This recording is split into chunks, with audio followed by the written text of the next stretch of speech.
In this video, I'm going to share with you some of the most important changes and updates and trends taking place in the world of social media marketing, digital marketing, and marketing in general. Because over this past year, there have been some very big changes to not just social media marketing and digital marketing, but essentially marketing and business in general in regards to how people are consuming content, how they're engaging and interacting with brands and businesses, and these changing consumer buying behaviors and buying patterns that we're seeing that we've never really seen before. Well, the social media networks, they've been watching all of this happen. They're pretty smart and they've got access to a whole lot of data, which is why they've changed their algorithms. They've updated the way that their platforms behave and how they're going to start to interact and engage with their community and what they're expecting in return from you if you actually want to get your content seen and get it in front of your ideal clients and customers. It sounds kind of messy, and the reality is it kind of is. And there have been a lot of businesses that have been getting burned pretty badly. So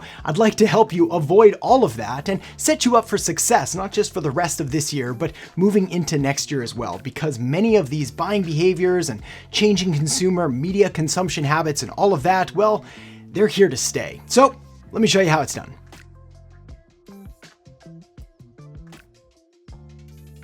Alright, well, it's no secret that our world has changed, and therefore the world of marketing has kind of changed along with it. And Facebook and Instagram and YouTube and even our good old pal Google have dealt out some pretty wild hands trying to accommodate and trying to adjust and adapt and evolve with these changing trends. And it's left a lot of businesses kind of scrambling, figuring, well, what's going on? Now, some of these updates, mainly in regards to algorithms and how they're positioning their social media networks, are good for business. And they're presenting new opportunities, especially if you're willing to grow and to adapt and to evolve in these crazy and changing times. But some of these updates have been bad, very bad, tragically bad. Especially for those that are unaware that this kind of thing has even taken place and therefore are going to be really ill prepared on how to deal with it and how to position themselves accordingly so they can evolve and adapt and really capitalize on all these new opportunities. And that's what today is all about, essentially arming you with the knowledge, with the information, and with the tools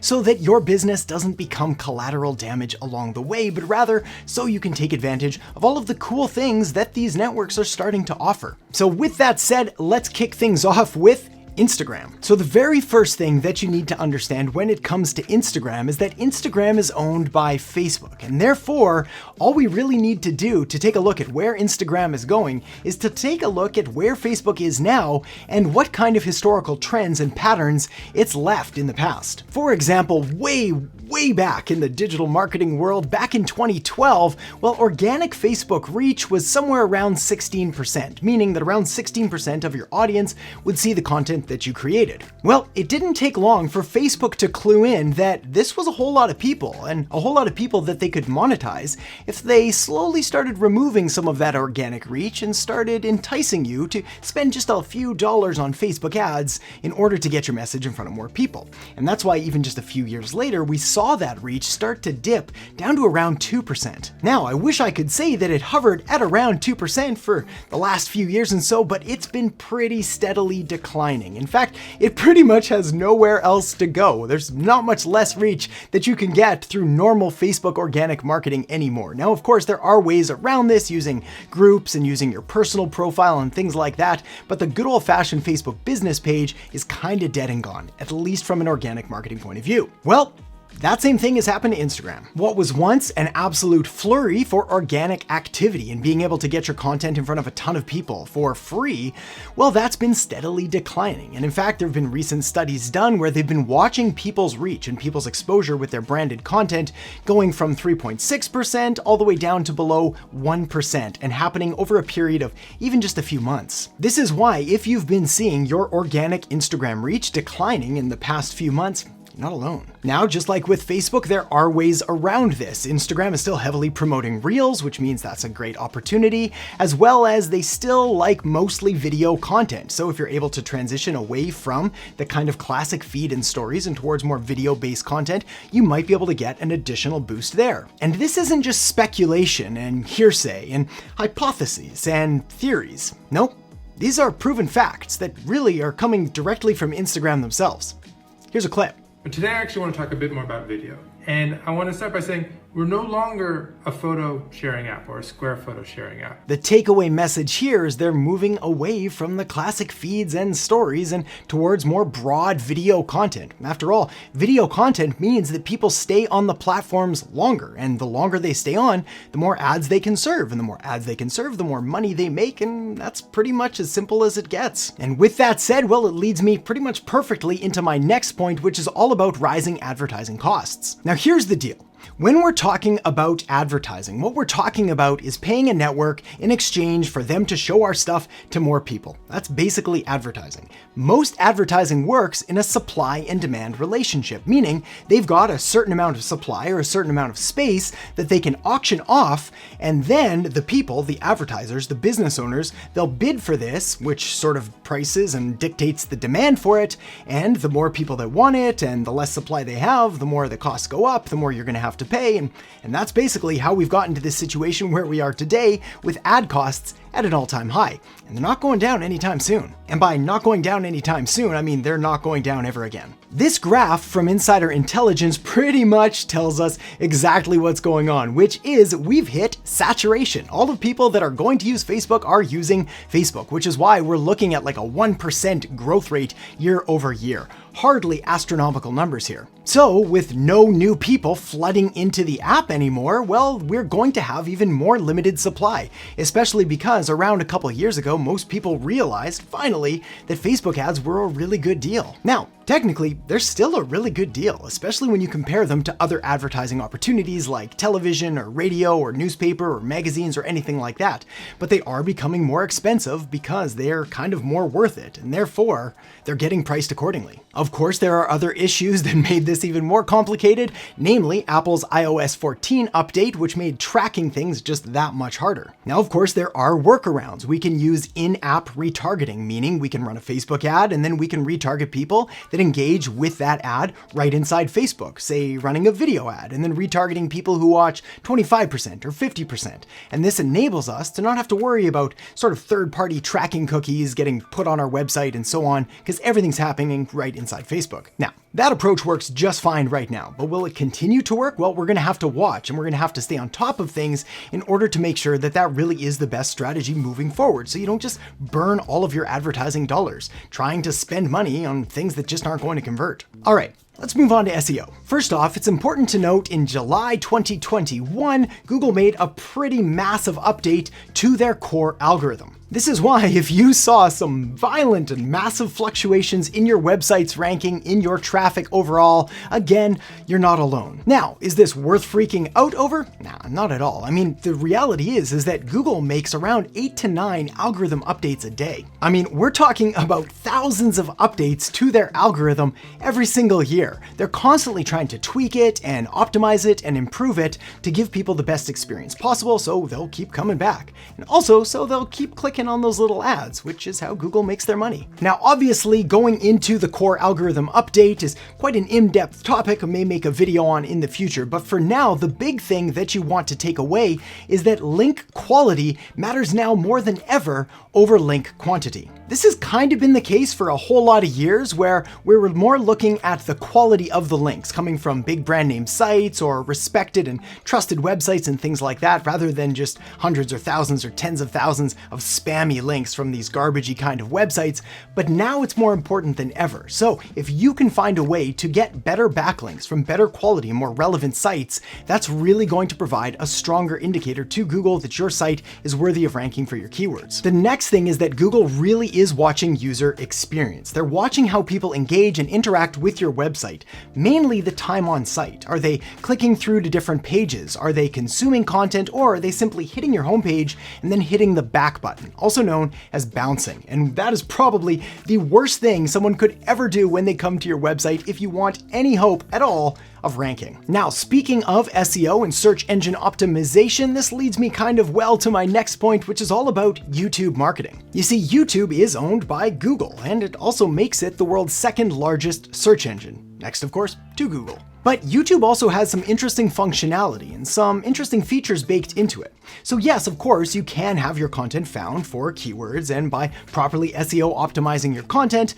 but it also gives you more opportunities to have your videos appear in suggested and on the homepage and browse and notifications and all of these other areas where YouTube actually goes out there and promotes your content for you. Now, the downside of YouTube is, of course, the video aspect. In fact, when I'm talking with clients or with students or with anybody that wants to improve their marketing and I bring up YouTube, the resistance, the hesitation is almost always the same. And it's either a fear of being on camera or it's concern over not having the technical know-how or the ability to create videos and edit them and so on and so forth. So let me tell you a little secret now. The reality is that for 99% of businesses and personal brands and people out there, you're gonna be just fine with videos shot on an iPhone. That's right. The little video camera on the back of pretty much most modern phones are 4K, incredibly high resolution, and really good quality. Now, can you get a plug-in mic to make it even better for about 20 or 30 bucks? Well, yes you can. And can you perhaps edit out a few weird pauses or areas that you mess up so it flows a little bit better? Yeah, probably, but that shouldn't take you all day, and it shouldn't stop you from going out there and posting content regularly to build trust, to build authority, and to help people. Here's the deal. If you're creating video content of any kind, well, it only makes sense to also put that video content on YouTube, because not only is it going to enable you to be found for different search terms and keywords and things like that, but it also gives you the opportunity for Google to suggest and to promote your content. And once you reach that elusive 4,000 hours of watch time and 1,000 subscribers, well, you'll also start to be reimbursed or be paid for the content you create. Now, I appreciate when you're first getting started, it's kind of slow going, so it's not a whole lot of money, but if you stay with it consistently, and if you're creating the content anyway, it can add up pretty quickly. All right, so with all that said, let me give you a few practical and actionable takeaways that you can take to the bank in rapid fire succession, starting with play the game. All right, here's the deal. When we're talking about social media, particularly pretty much all of digital marketing, what we're doing is we're dealing with not only people, but also computers and algorithms. And all they're trying to do is solve fancy, complicated math problems, specifically around how can they get people to stay on the platform for as long as possible so they can serve them as many ads as possible and make as much money as possible. Well, the better that you're able to understand the signals and the patterns and figure out how you can increase time on platform, how you can get people to consume more of your content and other people's content, and stay on those platforms, the more you're going to be rewarded. On the topic of watching for patterns, that is definitely the next thing that you want to do. And in fact, just like that earlier example I gave you with looking at Instagram and then sort of looking at what Facebook did in the past in order to judge and to evaluate where it's going next, well, the same thing can pretty much apply for all social media networks. Here's how it normally works. A new social media network comes along. Everybody's happy and excited, so they sign up because all their friends are there too. The social media network is keen to build up its user base, so they do everything they can to serve you in the best way possible, giving you as much organic reach as you could ever dream of, making sure that everybody sees all of the wisdom and profound insights, pictures of your cat, whatever it is that you're sharing, they show it to everyone. But then, almost without fail, they start to dial it back a little bit as they introduce some way of monetizing their platforms. After all, these things cost money to run. So what was once free is now going away and is only replaceable by actually giving them some money. Some people are happy to do so and they continue to see better reach.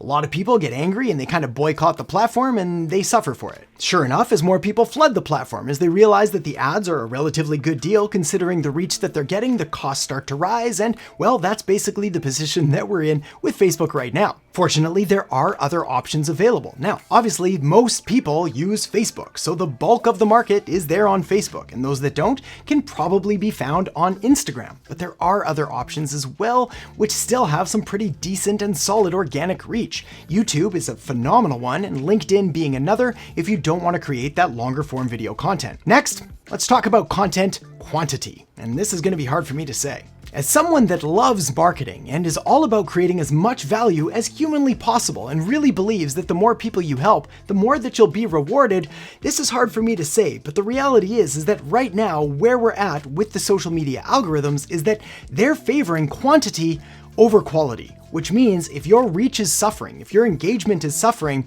you probably don't need to try to create better content, you probably just need to try to create more content. Oh. Yeah, a little part of me just died saying that, but that's the reality. And remember, we gotta play the game if we want our stuff to get in front of more people. So create more quantity and also appreciate that quality comes from quantity. And we often don't get to be the judge of what's good and what's bad. We let our market decide. So just do your best to help as many people as possible and try to do it as often as possible. All right, next, you need to focus on building marketing assets. Essentially, what you need to do here is you need to control the things you can control, and you need to accept the things that you can't control. I think that's called the Serenity Prayer. Essentially, you don't own Google, I don't own Facebook, we don't own YouTube. They're free to do whatever they want to do, and they prove that to us every single day by showing us they're gonna do whatever they wanna do. This is why we use these platforms as a means to an end, never the end themselves. The goal should never be to build an audience for the sake of building an audience, or build up followers, or likes, or shares, or comments, or anything like that, just for the heck of it. Rather, what you want to do is you want to build trust, establish authority, and then you want to move people to a platform that you have control over, specifically an email list. Once you've got your email marketing pretty much dialed in, well, you can start focusing on direct mail marketing or SMS marketing. But let's focus on email first, because that's the lowest barrier and by far still one of the most effective forms of communication and of marketing available to you today. And for more strategies to really help your business get more attention this year and next, check out the video I have linked up right here. So make sure to check it out now. I'll see you in the next episode. And that is specialization. The reality is that in today's hyper-competitive and really saturated world, especially when it comes to business and marketing, well,